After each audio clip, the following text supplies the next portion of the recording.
Welcome back to this interesting question, which says that find the value of y given that 2y to the power of y is equal to 18y.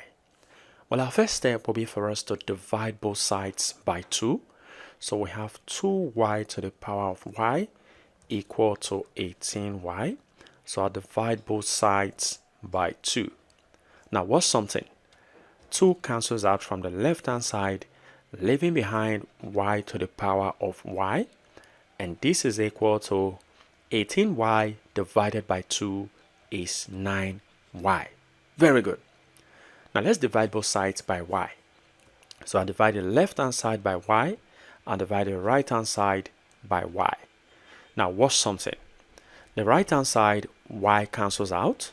Now, on the left-hand side, we're going to be applying the property of indices that says that when I have, for example, a to the power of b divided by a to the power of c, this is the same as a to the power of b minus c. Very good. Now, this expression can be written as y to the power of y minus, well, this y under carries a power of 1. So we'll say y minus 1. Very good.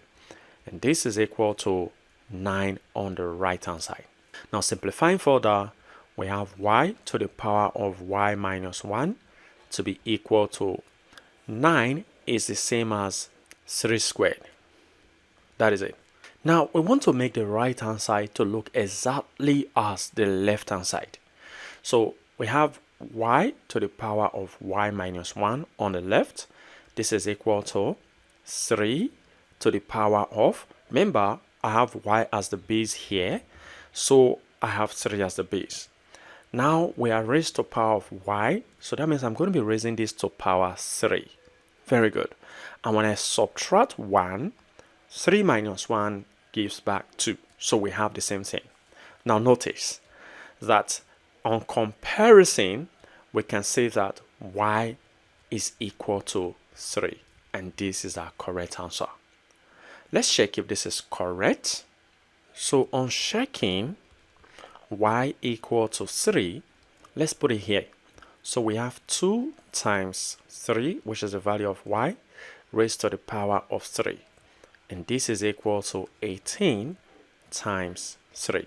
Very good. So this is 2 times 3 to the power 3 is 27. So this is 27. And this is equal to 18 times 3 is 54. Very good. Now let's multiply the left-hand side. So 2 times 27 is 54. And this is equal to the right-hand side, that is 54. So the value of y equal to 3 is actually correct. Well, feel free to share your ideas in the comment section below. And if you enjoyed this video and have learned something from this video, go ahead and give this video a thumbs up. Subscribe if you haven't. Turn on the notification bell so you don't miss my upcoming videos. And like I always say, until next time, take care.